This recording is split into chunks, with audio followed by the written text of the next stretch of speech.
विक्रांत की गर्दन में सांपनुमा नीला निशान देख गांव भर के लोगों में एक दहशत का माहौल था। इसीलिए उसी रात अरण्य ग्राम के कुछ 10-15 गांव वाले मुखिया जी के आंगन में इकट्ठा हो गए। उन सभी लोगों के माथे पर चिंता की लकीरें साफ दिखाई दे रही थी। उन सभी गांव वालों के बीच निरंजन नाम का पान वाला भी मौजूद था और उसके चेहरे पर अभी भी वैसा ही डर दिखाई दे रहा था। तभी वहाँ मौजूद एक आदमी बोला, वो विक्रांत, पता नहीं उसे वहाँ सुखना ताल जाने की क्या जरूरत थी। खुद तो पागल हो गया, हम सबको भी मुसीबत में डाल गया। न जाने अब और क्या मुसीबत आएगी हमारे गांव में।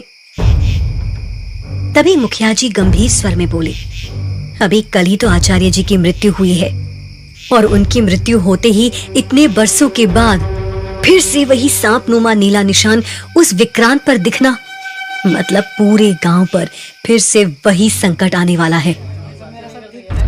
सभी लोग मुखिया जी के घर के आंगन में उनके सामने अपनी चिंता जाहिर कर रहे थे कि तभी मुखिया जी के घर के पीछे खेतों में अचानक से कुछ सरसराहट की आवाज आई। खेतों के आसपास की घनी झाड़ियों में एकदम से हलचल सी मचने लगी। सभी गांव वाले तेजी से घर के पीछे की ओर भागे। तभी दूर अंधेरे में कुछ नजर आया। ऐसा लगा जैसे परछाई जैसी कोई चीज घनी झाड़ियों में खड़ी हुई है। सारे गांव वाले घबराकर मुखिया जी की तरफ देखने लगे। किसी की भी समझ में कुछ नहीं आ रहा था। खुद मुखिया जी थोड़े डरे हुए नजर आ रहे थे।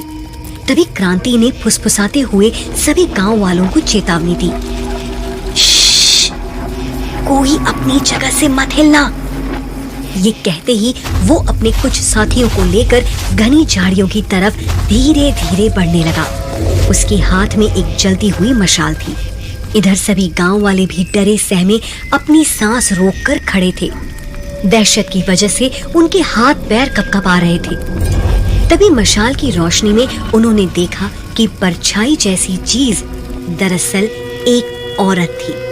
उसने अपने बदन पर एक काली झीनी सी साड़ी बांध रखी थी। ये साड़ी उसके घुटनों से काफी ऊपर थी। उसके लंबे काले बाल कमर तक लहरा रहे थे। उसकी आंखें बेहद बड़ी बड़ी सुर्ख लाल और डरावनी थी। मशाल की रोशनी में उसकी सुर्ख लाल आंखें अचानक जैसे चमक उठी। काले लंबे बिखरे बाल और सुर्ख लाल आंखों वाली वो औरत बेहद डरावनी लग रही थी।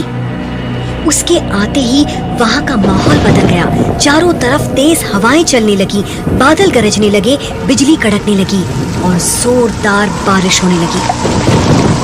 फिर एक रहस्यमयी हंसी की आवाज के साथ वहां बिजली की चमक कौंध उठी। गांव वालों को उसकी बस एक झलक दिखाई दी और फिर वो औरत एकदम से उन घनी झाड़ियों में पता नहीं कहाँ गुम हो गई। गांव वाले इस नजारे को देखकर कुछ समझ पाते कि तभी उन्हें एक रहस्यमयी बहकाने वाली हंसी की आवाज सुनाई दी, जिसे सुनकर वो सभी एकदम से सिहर उठे और अब बारिश के कारण क्रांति के हाथ में पकड़ी हुई मशाल भी बुझ गई। तभी उन सब के बीच से एक आदमी चिल्लाते हुए बोला, भागो भागो, ये तो रोशनी है। डरे सहमे सभी गांव वाले उन झाड़ियों से किसी तरह जान बचाकर भाग ही रहे थे कि उस अंधेरे में अचानक वही औरत सामने आकर खड़ी हुई और बिना देर किए एक आदमी को झाड़ियों में घसीटते हुए चंद सेकंड में वहां से गायब हो गई और झाड़ियों में उस आदमी की चीख गूंज गई, जिसे सुनकर गांव वालों में भगदड़ मच गई। दहशत के मारे चीखते चिल्लाते वो सभी लोग अपने अपने घरों की तरफ दौड़ने लगे। कुछ ही देर में वहां सन्नाटा छा गया। तभी अचानक उस औरत के खिलखिलाकर हंसने की तेज आवाज ने जैसे इस सन्नाटे को चीर कर रख दिया और गांव वाले डर के मारे अपने अपने घरों में जा छिपे।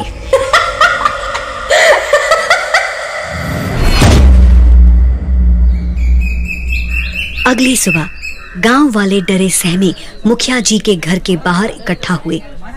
एक गांव वाले ने बोला, कल रात वो तुरुक्षणी सुभाष को उठाकर ले गई। तभी एक गांव वाला बीच में बोल पड़ा, पहले आचार्य जी की मृत्यु, फिर विक्रांत का निर्वाणा भवन में जाना और अब ये तुरुक्षणी। पता नहीं क्या क्या होने वाला है अब इस गांव में।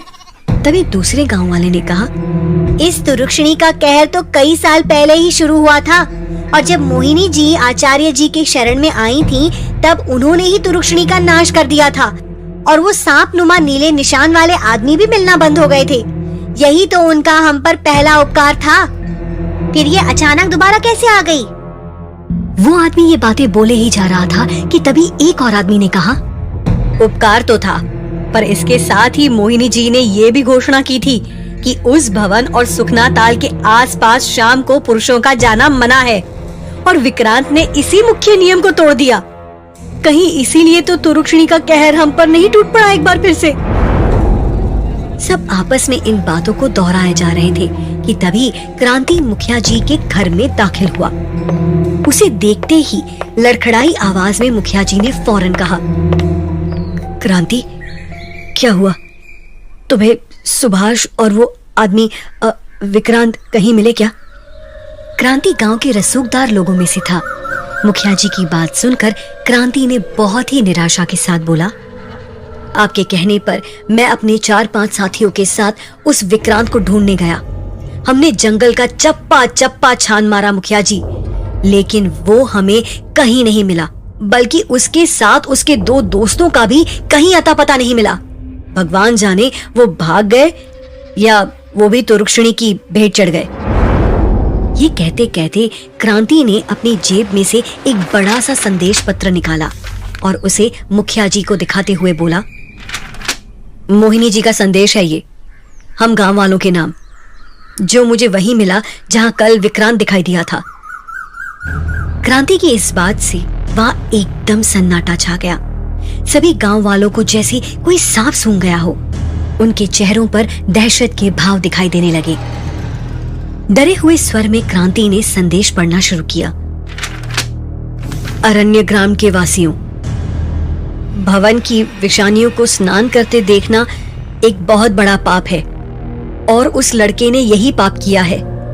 इस कलंक को धोने के लिए गांव के किसी नौजवान को 24 घंटे के अंदर श्रमदान के लिए देना होगा, वरना इस बार जो आपदा गांव पर आएगी उसके जिम्मेदार आप लोग खुद होंगे। मोहिनी जी के इस संदेश को पढ़ते पढ़ते क्रांति का गला सूखने लगा, लेकिन इस संदेश को सुनकर वहां मौजूद गांव वालों की जान जैसे उनके हलक में अटक कर रह गई। अब क्या होगा मुखिया जी? इससे पहले तो ऐसा दंड कभी नहीं दिया गया। आचार्य जी की मृत्यु होते ही मोहिनी जी ने तो हमें एक घोर समस्या में डाल दिया है। गांव वाले मुखिया जी की तरफ देखते हुए बोले, लेकिन मुखिया जी ने कोई जवाब नहीं दिया। वो तो मोहिनी का ये संदेश सुनकर एकदम सुन्न हो गए थे। तभी क्रांति ने थोड़ी सख्ती के साथ कहा, अब होना क्या है? मोहिनी जी का कहा पत्थर की लकीर है। जब वो हम पर मेहरबान होती हैं, तो हमारे गांव को खुशहाली से भर देती हैं। अरे भूल गए क्या तुम लोग? कितने ही लोगों की किस्मत मोहिनी जी ने बदल दी है। हम लोग जो कभी दाने दाने के मोहताज थे, आज कितने चैन की जिंदगी बिता रहे हैं। कितने एहसान हैं उनके हम पर। अगर हमने उनका कहा नहीं माना तो न जाने हमें और क्या क्या झेलना पड़ेगा। तभी एक गांव वाले ने बोला, ये सब निरंजन की वजह से हुआ है। इसे ही मिला था वो विक्रांत और उसे रोकने के बजाय इसने विक्रांत को वहां जाने दिया। ये सुनकर मुखिया जी ने निरंजन को डांटते हुए कहा, गलती तो तुझसे बहुत बड़ी हुई है निरंजन। तुझे सुखना ताल और निर्वाणा भवन के बारे में चेतावनी देनी चाहिए थी, क्योंकि मोहिनी जी ने ये जिम्मेदारी हम पर सौंपी थी। इसीलिए अब अगर मोहिनी जी का कहर इस गांव पर टूटा तो उसका कसूरवार सिर्फ और सिर्फ तू ही होगा। ये सुनकर गांव वाले फिर से चिल्लाने लगे, अब इसकी वजह से वो तुरुक्षणी एक बार फिर जाग उठी है। अगर हमने मोहिनी जी को एक नौजवान श्रमदान के लिए नहीं दिया तो फिर से इस तुरुक्षणी का कहर पूरे गांव में टूट पड़ेगा। तभी एक आदमी बोला, पर हमें एक बात समझ में नहीं आती। वो विक्रांत गया तो पागल हो गया, फिर जिस लड़के को हम भेजेंगे और जो आज तक वहाँ गए हैं और वहाँ निर्वाणा भवन में ही रहते हैं, वो क्यों पागल नहीं होते? ये सुनकर क्रांति ने कहा, उन पर मोहिनी जी की कृपा है और वो उनकी मर्जी से वहाँ रहते हैं। उनका वहाँ एक विशेष स्थान है। ऐसे विक्रांत की तरह चोरी छुपे नहीं जाते, ना ही उन पर और उनकी विशानियों पर अपनी बुरी नजर डालते हैं। लोगों के इस शोर के बीच मुखिया जी अपनी जगह से खड़े होते हुए ऊंची आवाज में बोले, खामोश हो जाओ तुम लोग। हम सब जानते हैं कि मोहिनी जी के गुस्से का रूप कितना भयानक है, लेकिन हम लोगों ने मोहिनी जी की दया भी तो देखी है। अगर विक्रांत हमें मिल गया होता तो हम उसे निर्वाणा भवन में ले जाकर ये बता देते कि ये आदमी हमारे गांव का नहीं है, पर वो तो लापता हो गया है।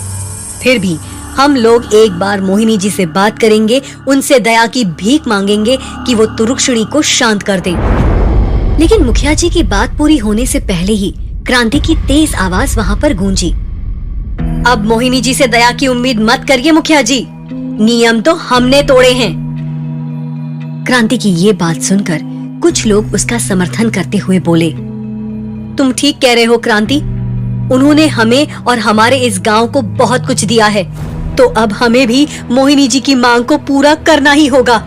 लेकिन कुछ लोग क्रांति का विरोध करते हुए बोले, लेकिन मांग पूरी करने का मतलब ये तो नहीं कि हम गांव के किसी लड़के को निर्वाणा भवन के हवाले कर दें। आखिर कौन अपने बेटे या भाई का बलिदान देगा? ये सुनकर मुखिया जी बोले, इस बात का फैसला आज रात पंचायत में करेंगे कि किसे निर्वाणा भवन भेजा जाए। इस पर क्रांति बोला, ये पंचायत से कुछ नहीं होने वाला मुखिया जी, क्योंकि हम सब ये अच्छी तरह से जानते हैं कि वो मोहिनी जी न केवल हमारा भविष्य देख सकती हैं, बल्कि हमारा भविष्य लिख भी सकती हैं। लिहाजा हमें अब जल्द से जल्द उस लड़के की तलाश शुरू कर देनी चाहिए जिसे हमें मोहिनी जी के निर्वाणा भवन को सौंपना है। ये नहीं हो सकता मुखिया जी, हमें दूसरा कोई रास्ता निकालना होगा। और एक बार फिर से वहाँ शोर शराबा मचने लगा। मुखिया जी अपना हाथ उठाकर एक बार फिर से सबको शांत करते हुए बोले, शांत हो जाओ सब। मोहिनी जी ने जो कहा है उसे हमें मानना ही होगा। शाम को सारे गांव वालों को इकट्ठा करके पंचायत में इस बात का फैसला होगा कि किसे निर्वाणा भवन में भेजा जाए।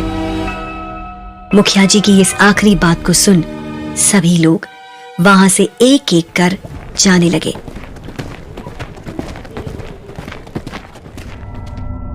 एक तरफ जहां अरण्य ग्राम में जोरों शोरों से 4 नौजवानों की तलाश शुरू हो चुकी थी, जिनमें एक था वो लड़का जिसे मोहिनी के निर्वाणा भवन को भेंट में देना था, और फिर थे विक्रांत और उसके 2 दोस्त जिनका कहीं कोई अता पता नहीं था।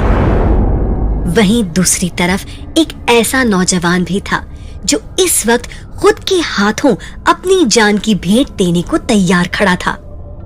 लेकिन ये 24 साल का नौजवान अरण्य ग्राम में नहीं, बल्कि वहां से बहुत दूर दिल्ली में था और इस वक्त रेल की पटरियों के बीचों बीच खड़ा हुआ ट्रेन के आने का इंतजार कर रहा था।